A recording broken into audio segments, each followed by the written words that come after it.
Fala galera, tudo bem com vocês? Então, voltamos aqui com mais um vídeo e hoje nós vamos falar sobre nazismo. Mas antes disso, a gente precisa entender algo que muitas pessoas confundem, que é o conceito de fascismo com nazismo. O fascismo era um movimento político e ideológico em que o conceito de nação e raça está acima do indivíduo e de seus valores. Já o nazismo era um movimento ideológico que misturava dogmas e preconceitos baseado na ideia de que a raça ariana, que era alemã, era superior a todas as outras. O nazismo foi um movimento político que se desenvolveu na Alemanha na década de 1920. Mas espera aí, o que significa essa expressão, nazismo? Então, essa é uma expressão usada para abreviar o Partido Nacional Socialista dos Trabalhadores Alemães. Esse partido era organizado por Adolf Hitler. Mas antes de saber mais sobre esse movimento, a gente precisa entender o que estava acontecendo naquele período, o que estava se passando na Alemanha e no mundo. Bom, em 1919, no final da Primeira Guerra Mundial, a Alemanha saiu derrotada e ainda foi submetida a humilhações e cobranças. Além de perder territórios, ela também sofreu fortes impactos econômicos. Isso tudo por causa da pesada indenização que foi cobrada pelos países vencedores da guerra. Essa indenização foi parte do Tratado de Versalhes. Esse tratado impôs outras medidas duríssimas à Alemanha, e essas imposições foram vistas pelo povo alemão como uma grande humilhação. E com tudo isso acontecendo, a Alemanha foi arrastada diretamente para uma crise econômica, que abriu caminho para que partidos de extrema direita ganhassem espaço na sociedade. Falando em sociedade, como estava sendo organizada naquela época? Bom, a sociedade alemã se organizou em um sistema político liberal. Esse sistema ressaltava os valores de um sistema democrático representativo, que foi dominado pelo Partido Social Democrata. Esse período da história alemã ficou conhecido como República de Weimar e foi extremamente conturbado. Isso tudo por causa das consequências ainda da Primeira Guerra Mundial. Como eu falei anteriormente, a economia foi intensamente afetada e chegou até entrar em colapso. A moeda do país sofreu uma desvalorização fortíssima e o desemprego alcançou boa parte da população. Mas onde está o nazismo nisso tudo? Bom, foi exatamente nesse contexto de desemprego, crise econômica, radicalização na política e na sociedade, propagação da violência, ressentimento ainda pela derrota da guerra e temor de um comunismo soviético que o nazismo entrou e abriu espaço para surgir e crescer dentro dos quadros políticos da Alemanha. Dentro dos quadros políticos da Alemanha, ao longo da década de 1920, o nazismo foi só ganhando força e os membros desse partido estavam se organizando como tropas militares, extremamente disciplinadas e organizadas. Eles usavam até mesmo uniforme e ainda tinham uma severa ideia de obediência absoluta ao chefe do partido. E ao longo desse período, eles realizaram até mesmo passeatas só para tentar demonstrar a sua força. Mas o que mais impactou naquele momento foi quando eles organizaram uma tentativa de golpe no estado do sul da Alemanha. Só que essa tentativa foi fracassada, mas mesmo assim muitos agitadores foram presos, inclusive o líder do partido, que era Hitler, que quando estava na prisão, escreveu um livro chamado Minha Luta, onde ele organizou os preceitos básicos da ideologia nazista, que é o que a gente vai ver mais um pouquinho à frente. O crescimento desse partido explorou consideravelmente o desespero da grande parte da população alemã, com a crise política e econômica. E apesar de se autonomear como um partido que representava os trabalhadores, o nazismo contou com o grande apoio das classes médias da Alemanha. E a partir da década de 1930, as classes altas do país aderiram ao partido em larga escala.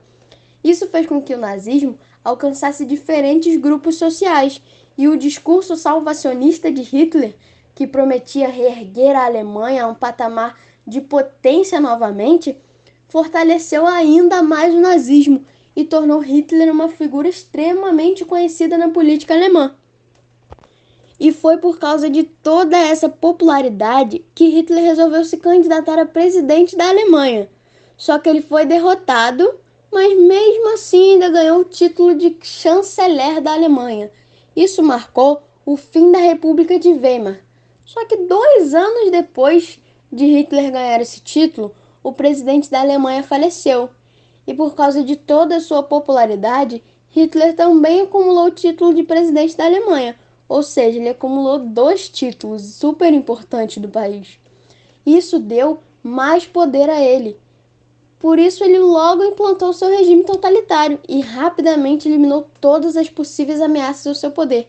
Ele queria ver seus adversários longe para que não afetassem o seu poder. E nos anos seguintes, Hitler conseguiu recuperar a economia da Alemanha e iniciou o processo de militarização do país. Isso desafiou extremamente os termos do Tratado de Versalhes e acabou formando uma massa de seguidores fanáticos, o que iniciou um processo de expansão territorial. Só que esse processo de expansão territorial acabou levando a Alemanha para uma nova guerra. Mas nós já vamos falar sobre isso. Bom, agora que a gente já falou qual foi o contexto que surgiu o nazismo e quem era o líder dele, nós vamos falar sobre o símbolo desse partido. Então, esse símbolo é conhecido como suástica. É um símbolo milenar utilizado por diferentes povos com diferentes significados. Só que no contexto da Alemanha em especial, a suástica faz referência à ideia de orgulho nacional germânico e por isso se tornou o símbolo do partido. Lembra que eu falei para vocês que durante seu período preso, Hitler escreveu um livro sobre os ideais nazistas? Então, é sobre isso que a gente vai falar agora. Afinal, que ideologia estava abordada nesse movimento? Bom, essa ideologia era bastante complexa e ampla. Além disso, abordava diferentes questões. Mas que questões eram essas?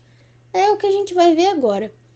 Eu vou destacar para vocês os principais conceitos desse movimento. A gente começa pelo antiliberalismo. Hitler acreditava que o liberalismo era um sistema econômico que ia contra o interesse público. Eles achavam que uma economia deveria ser voltada aos interesses do povo. Além disso, tinha o anticomunismo. Por extinguir a propriedade privada, o comunismo era visto como um perigo para a sociedade alemã. Para o nazismo, as classes deveriam ser bem definidas, assim como a ascensão social, que se daria através do mérito e do talento.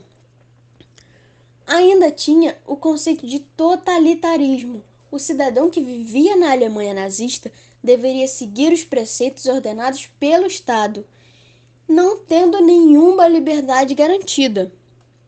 E não acaba por aí não, ainda tinha o forte nacionalismo. O nacionalismo do nazismo era um nacionalismo revolucionário. Isso quer dizer que acreditava em uma sociedade alemã superior, o que deu origem às ações preconceituosas e radicais desse movimento.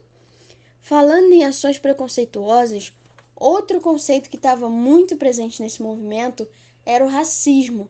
Eles tinham uma forte ideia de eugenia e exaltação da raça germânica. Para eles, essa raça era superior e só deveria existir ela. O ideal era que houvesse uma purificação da raça e só ficasse a raça germânica. Além disso, eles tinham um forte desejo de expansão territorial. E é isso que leva a Alemanha a uma nova guerra. Falando em guerra, a gente precisa entender uma outra coisa. Bom, acompanha comigo. Os nazistas chegaram, mudaram o jeito do povo alemão pensar, instituíram conceitos preconceituosos e ficou por isso mesmo. Não aconteceu nada depois. Pelo contrário, tiveram sim consequências e consequências gravíssimas. Mas afinal, que consequências foram essas? Bom, a primeira delas foi a grande perseguição aos judeus e outras minorias, que foram promovidas pelo nazismo, que é conhecido como Holocausto. E atualmente, sabe-se que cerca de 6 milhões de judeus foram mortos em consequência disso. Imagina só a quantidade de famílias que foram prejudicadas por isso. E ainda tem uma outra consequência: a construção dos campos de concentração, que os nazistas passaram a construir logo após assumirem o poder na Alemanha. Esses campos recebiam cada vez mais pessoas que discordavam do nazismo. Essas pessoas eram principalmente testemunhas de Jeová, ciganos, homossexuais, negros e ainda tinha os judeus que nós já falamos. Além disso, teve uma outra consequência gravíssima. Lembra que eu falei para vocês que todo esse processo de expansão territorial da Alemanha acabou levando o país para uma nova guerra? Então, essa guerra foi a Segunda Guerra Mundial, o conflito que se estendeu durante 6 anos e foi responsável por aproximadamente 70 milhões de mortos. Imagina a quantidade de pessoas prejudicadas por causa disso, a quantidade de pessoas prejudicadas por causa de um totalitarismo e um governo totalmente nacionalista que queria expandir o território. Bom, então, essas foram as consequências. E após falar como todo esse processo do nazismo na Alemanha e quais foram suas consequências, nós encerramos esse vídeo por aqui. Obrigado por assistirem e até o próximo vídeo.